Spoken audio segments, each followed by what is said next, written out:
Hello friends, मैं समीर। आप लोगों का अपना चैनल टेक्निकल आईटीआई में स्वागत है। तो कैसे हैं आप सब? उम्मीद करते हैं कि आप लोग बहुत अच्छे होंगे, बहुत स्वस्थ होंगे, मस्त होंगे, अच्छे से पढ़ाई कर रहे होंगे। गाइस, हम लोग जो है चैप्टर नंबर 1 का जो है ऑलरेडी पार्ट 3 जो है कवर कर चुके थे। आज जो है हम लोग पार्ट 4 देखने वाले हैं। तो रेडी हैं आप लोग? तो चलिए फिर स्टार्ट करते हैं। गाइस, स्टार्ट करने से पहले आप लोगों से एक रिक्वेस्ट है कि अभी तक वीडियो को लाइक नहीं किया तो वीडियो को लाइक कर दीजिए, चैनल को सब्सक्राइब कीजिए, बेल आइकन को प्रेस कीजिए, इससे टाइम टू टाइम वीडियो की नोटिफिकेशन मिलती रहेगी। कोई भी कन्फ्यूजन हो, कोई सुझाव हो तो कमेंट बॉक्स में कमेंट करके जरूर बताइएगा। आपके हर क्वेश्चन का जवाब दिया जाएगा, हर प्रॉब्लम का सलूशन दिया जाएगा। अपने फ्रेंड सर्कल में, व्हाट्सएप ग्रुप में शेयर कीजिए ताकि वो लोग भी वीडियो का लाभ उठा पाए। टेलीग्राम चैनल ज्वाइन कर लीजिए, टेलीग्राम का लिंक वीडियो के डिस्क्रिप्शन में है। तो चलिए फिर स्टार्ट करते हैं। स्टार्ट करने से पहले फिर से रिक्वेस्ट है आपसे कि अगर अभी तक लाइक नहीं किया तो प्लीज़ लाइक कर दीजिए। आपके लाइक से हमें मोटिवेशन मिलती है। तो देखिए, हम लोग जो है आज जो है हम लोगों का अगला जो टॉपिक था वो था डीसी जनित्र का कार्य प्रणाली, working method of DC generator. ठीक है, तो चलिए स्टार्ट देखते हैं हम लोग। देखिए, डीसी जनित्र फैराडे के विद्युत चुंबकीय प्रेरण सिद्धांत पर आधारित है। जनित्र द्वारा उत्पन्न किया गया विद्युत वाहक बल सॉरी प्रत्यावर्ती स्वभाव वाला होता है, क्योंकि जो है चल लूप के 180 डिग्री घूमने के पश्चात उसकी चुंबकीय फ्लक्स छेदन की दिशा बदल जाती है। ठीक है, घूर्णन दिशा जो है 180 डिग्री के घूमने के बाद बदल जाती है। ठीक है, जैसे 1 है, ये 2 है, तो ये उधर जाने के बाद फिर ये जो है 2 हो जाता है और ये जो है 1 हो जाता है। ठीक है, तो जिस चीज़ को बताया जा रहा है, देखिए यहाँ पे ये ये साउथ पोल है, ये नॉर्थ पोल है इधर में। ठीक है, तो देखिए ये है आपका चुंबकीय क्षेत्र में एक गतिमान चालक जो है प्रेरित विद्युत वाहक बल की दिशा। ठीक है, देखिए क्या है, मशीन से प्राप्त होने वाला विद्युत वाहक बल ऐसी है तथा अथवा डीसी या आउटपुट प्राप्त करने की विधि पर निर्भर करता है। किसी जनित्र में आउटपुट विद्युत वाहक बल प्राप्त करने की विधियाँ निम्न है। पहला आपका स्लिप रिंग विधि, दूसरा आपका स्लिप रिंग विधि। ठीक है, तो दोनों के बारे में हम लोग एक एक करके देखते हैं। देखिए, फर्स्ट ऑफ ऑल यहाँ पे देखिए क्या है, स्लिप रिंग विधि। स्लिप रिंग मेथड में क्या होता है देखते हैं। देखिए क्या है, इस विधि में आर्मेचर लूप को दो स्लिप रिंग से जोड़ा जाता है। जब लूप खंड ए बी दक्षिणावर्त दिशा में घूर्णन करने के दौरान उत्तरी ध्रुव के समीप रहता है तो उसमें फ्लेमिंग के नियमानुसार उत्तरी ध्रुव के समीप रहने पर धनात्मक विद्युत वाहक बल उत्पन्न होता है एवं दक्षिणी ध्रुव के समीप रहने पर उसमें ऋणात्मक विद्युत वाहक बल उत्पन्न होता है। ठीक है, यानी कि निगेटिव होता है। ठीक है, देखिए इस प्रकार स्लिप रिंग दो में आधे समय के लिए धनात्मक विद्युत वाहक बल और शेष आधे समय के लिए ऋणात्मक विद्युत वाहक बल उत्पन्न होगा। ठीक है, स्लिपिंग 1 पर उपलब्ध विद्युत वाहक बल इसके विपरीत क्रम में होगा, अर्थात पहले आधे समय में ऋणात्मक और दूसरे आधे समय में धनात्मक विद्युत वाहक बल उत्पन्न होगा।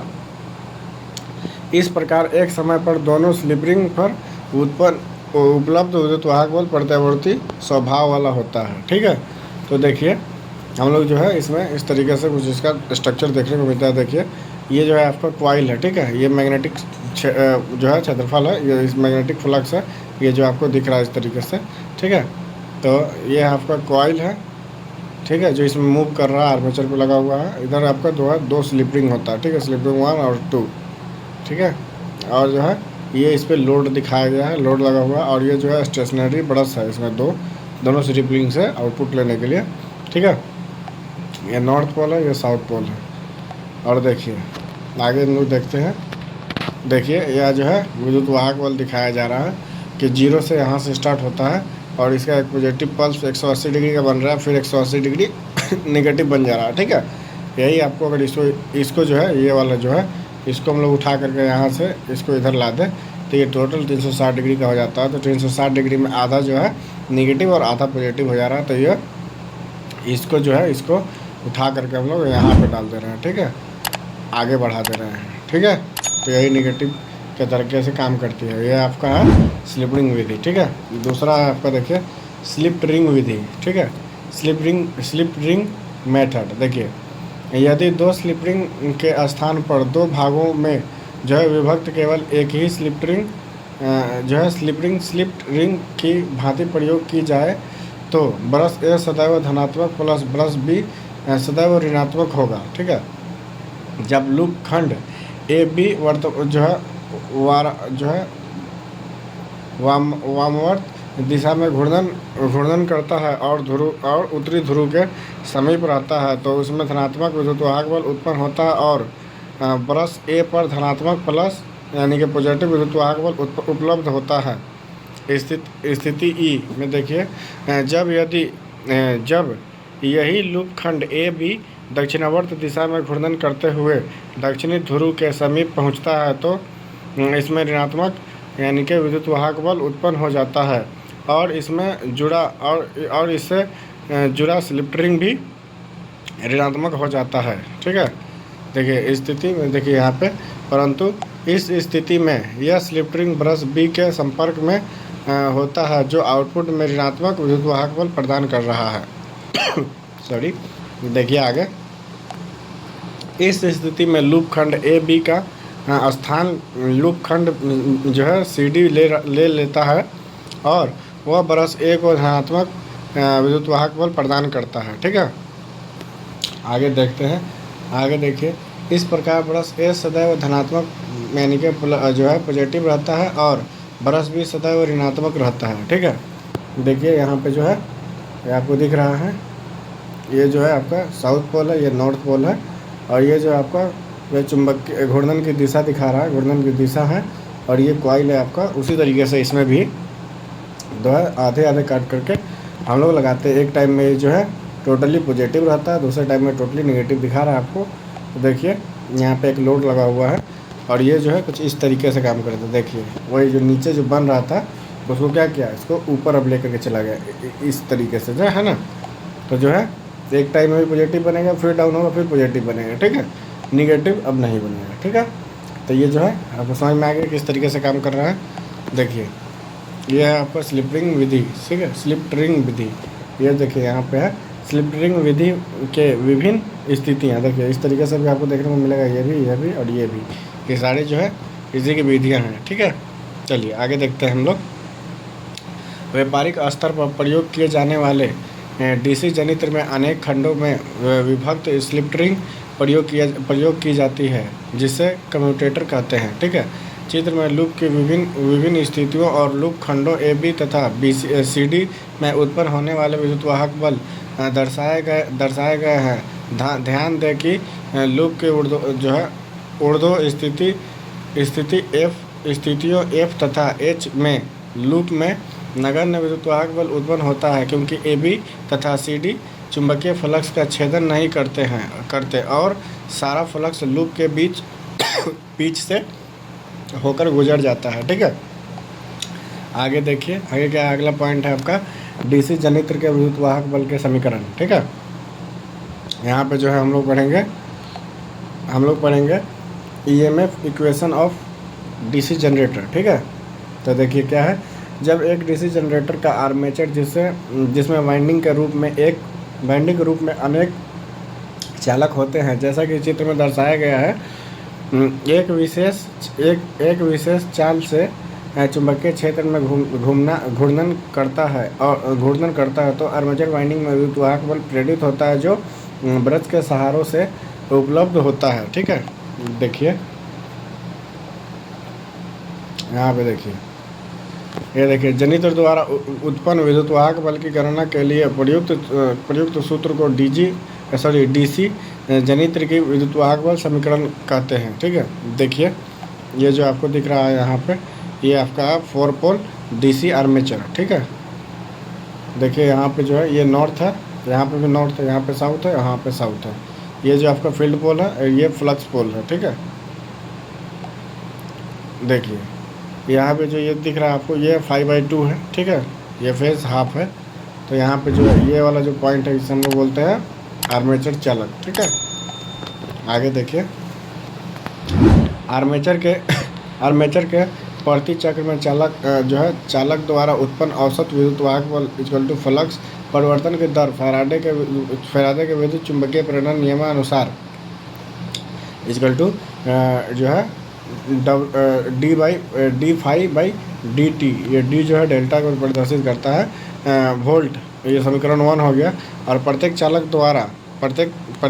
द्वारा जो है, एक मिनट,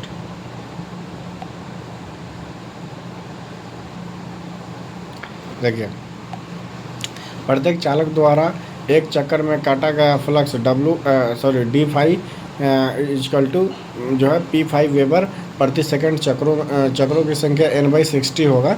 ठीक है, तो देखिए एक चक्कर का समय जो 60 का आपका सेकंड है और ऊपर N जो है आपका नंबर ऑफ टर्न है। ठीक है, तो देखिए एक चक्कर का समय dt equal to 60/n second हो जाएगा। ठीक है, अतः समीकरण समीकरण 1 में d5 एवं dt के जो है t आपका टाइम हो जाएगा।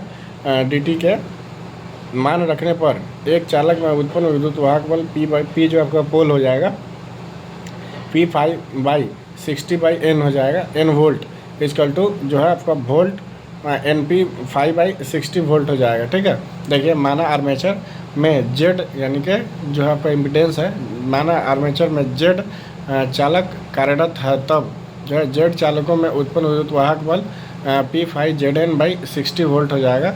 यदि आर्मेचर में समांतर परिपथों की संख्या A है तो DC जनित्र के आर्मेचर में उत्पन्न विद्युत वाहक बल इक्वल टू P5Zn/60 A हो जाएगा। ठीक है, तो फाइनली जो इसका कैलकुलेशन निकलेगा वो निकल जाएगा। E जो है आपका जो है इलेक्ट्रोमोटिव फोर्स है, तो E equal to 5 × Zn/60 × P/A हो जाएगा। ठीक है, तो देखिए सभी को यहाँ पे अलग अलग डिफाइन किया गया है, तो उसको देख लेते हैं। देखिए यहाँ जो E आपका क्या है, E जो है DC जनित्र द्वारा उत्पन्न विद्युत वाहक बल वोल्ट में जो है, ठीक है, जो है इलेक्ट्रोमोटिव फोर्स जो है उसको वोल्ट में यहाँ दिखाया गया है। ठीक है, उसका यूनिट है। देखिए फाई जो आपका प्रति पोल चुंबकीय फ्लक्स वेबर में दिखाया गया है।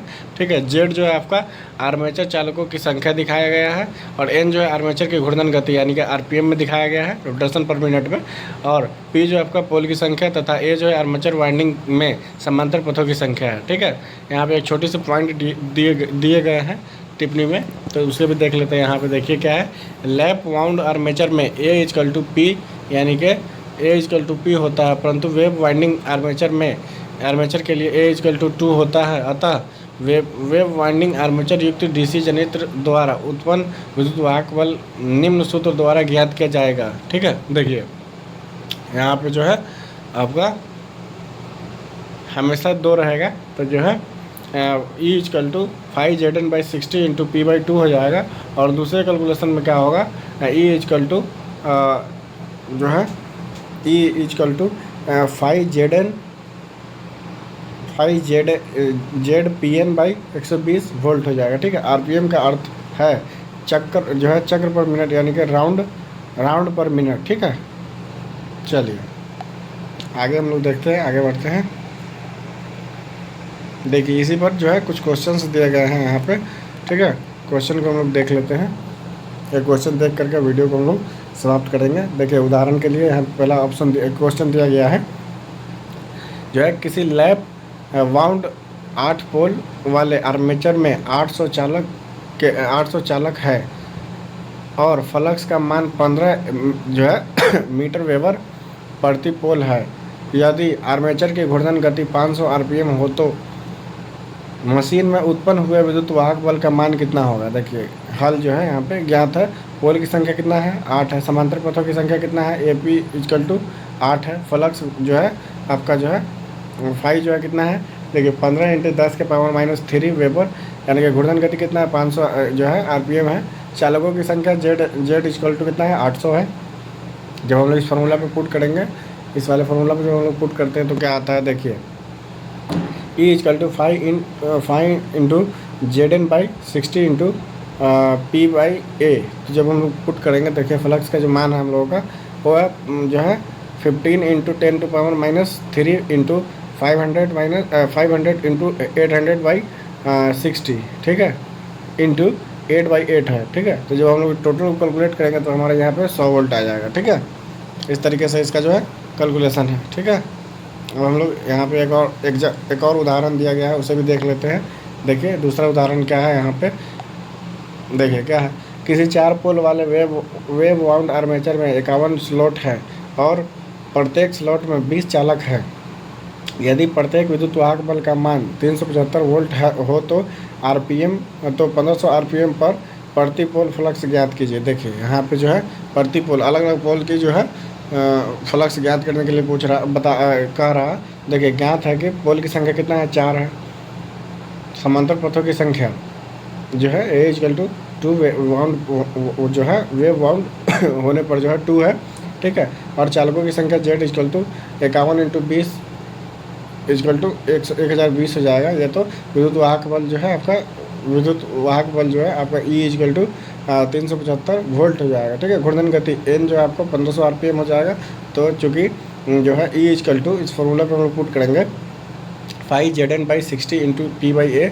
तो जो है ई 5 हम लोग बाहर कर देंगे तो 5 की जगह पे ई हो जाएगा। ठीक है, और E into 60 into A/N into Z into P equal to 375 into 60 into 2/1500 RPM जो है, ये वाला 1500 आरपीएम को यहाँ दिया है। 1500 इंटू 1020 इंटू 4 हो जाएगा। टोटल जो हम लोग कैलकुलेट करेंगे तो ये आ जाएगा 7.35 मीटर वेबर प्रति पोल हो जाएगा। ठीक है, हर एक पोल के लिए हम लोगों को ज़रूरत होगा 7.35 मीटर वेबर प्रति पोल हो जाएगा। ठीक है, चलिए अब हम लोग देखिए अगला पॉइंट देख रहे हैं। अगला पॉइंट क्या है यहाँ पे, डीसी जनरेटर के वर्गीकरण। ठीक है, यहाँ पे क्लासिफिकेशन ऑफ डीसी जनरेटर्स। ठीक है, हम लोग जनरेटर के अलग अलग टाइप्स के बारे में देखेंगे।